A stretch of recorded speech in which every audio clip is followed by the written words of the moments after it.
This video is a direct response to Michael Janus's article in Tactical Knives magazine, Street Smarts, Tale of Two Tantos. In this article, Janus conducts tests on 3 different knives in order to compare and contrast them. He tests a traditional Tantos style knife, Cold Steel Master Tanto, and Gerber Mark II. In his limited testing and larger assumption making, he concludes that the Cold Steel Tanto point is inferior, and I quote, "The key to satisfying your tactical needs is to clearly identify these needs and choose a tool that is appropriate based on actual performance and empirical testing.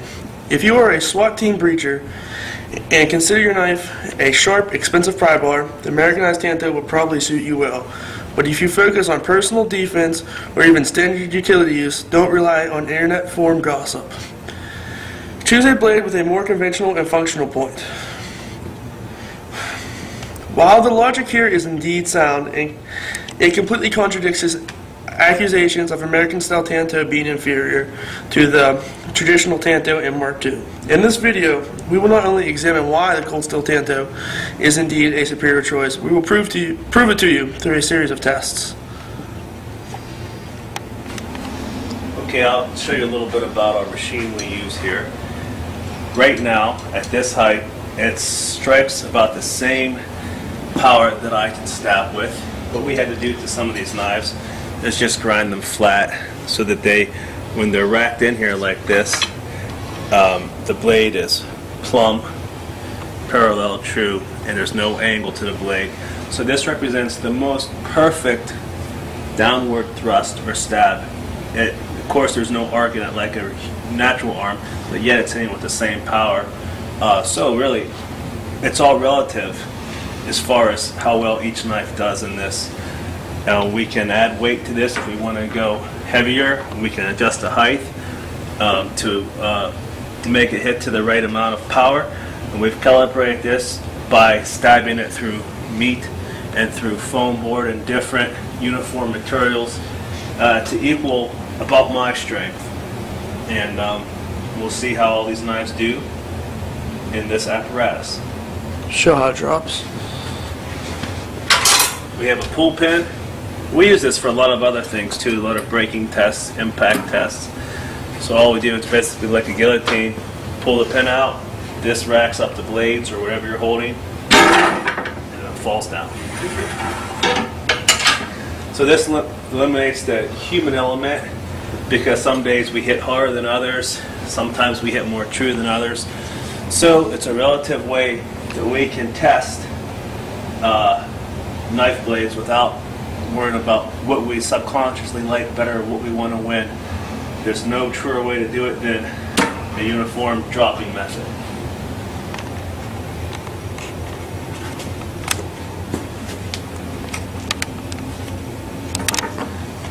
Right.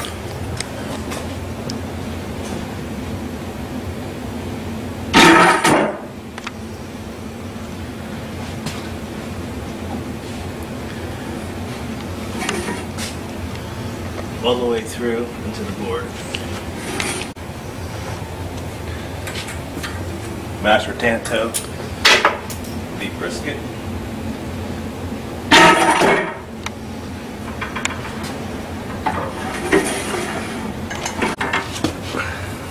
Okay, now both the Gerber Mark II and the Cold Steel Master Tanto went the whole way through all the meat brisket, deeper than the length of the blade, in through the plywood or particle board by about 1 inch.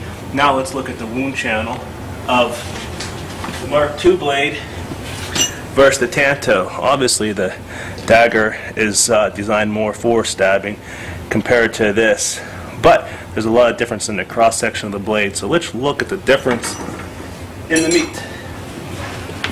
Okay, both of them here, you can see that was where the Mark II quillions hit. Blasted right through this. Coming down to the 3rd layer, you can see quite a bit wider. Actually, that's where the handguard of the Cold Steel one was.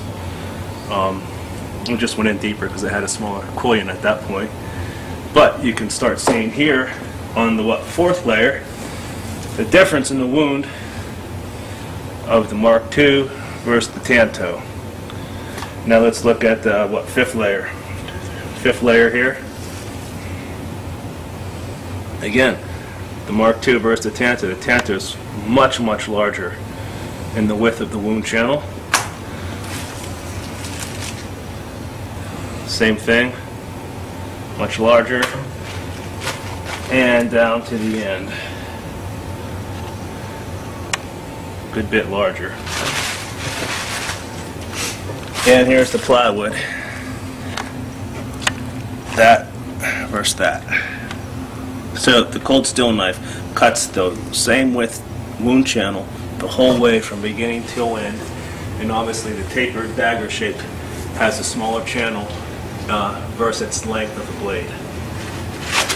Okay, now we have the same stack of meat brisket, but we have a rack of pork ribs on here. We have that point lined up directly on one rib. So we're going to see how we go through the rib, if the rib slows down the point too much, and check the penetration of the Tanto versus the Mark II.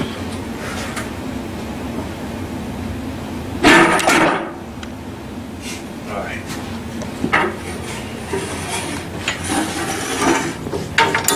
Keep that going, we'll check these ribs. Not only did it go through the rib,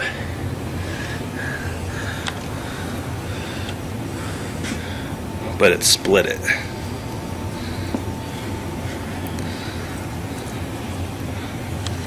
It went the whole way into the hilt. Okay. Okay, Mark II, directly lined up on a pork rib and going through the same amount of brisket.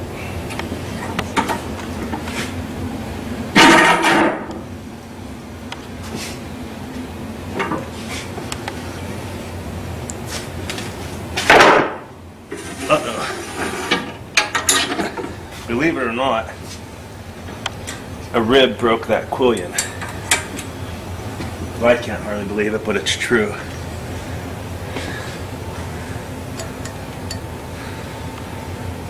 But it penetrated the whole way through. Went through the rib. It slid past the rib. It didn't even. I think it hit it and slid. Well, this is the original rib that broke with the Tanto. Look at the other side. It hit. Yeah, it just skated off that rib there. Poor alignment on my part. But then the guard broke, the cast quillion. Well, we all know how cast aluminum is, so that's what that happens there. Okay. Okay, second time. Brisket, rib, AK magazine. This is the same Master Tanto, didn't come out. The point is just slightly dinged. What we did was we eliminated one layer of brisket. We found a skinnier terrorist. It was kind of wobbly. But we don't think anybody is too much thicker than this in the ribs with this. At least an inch and a half of brisket. Heavy pork ribs. 10 ounces, 2 layers, canvas. Still AK magazine.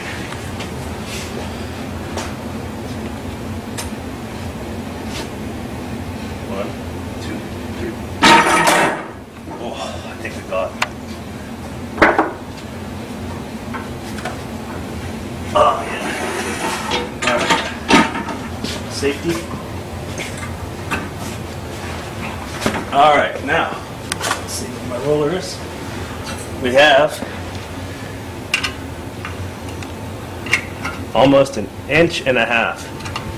You could say an inch and 7/16. Look at the tip, it's 98% there. And we totally killed our terrorist. Well, I don't know if we killed him, but he's in bad shape. Didn't break a rib. Again, it slipped through the rib, and it went right here into the underlayer. So he's definitely hurt. Let's try the Mark II.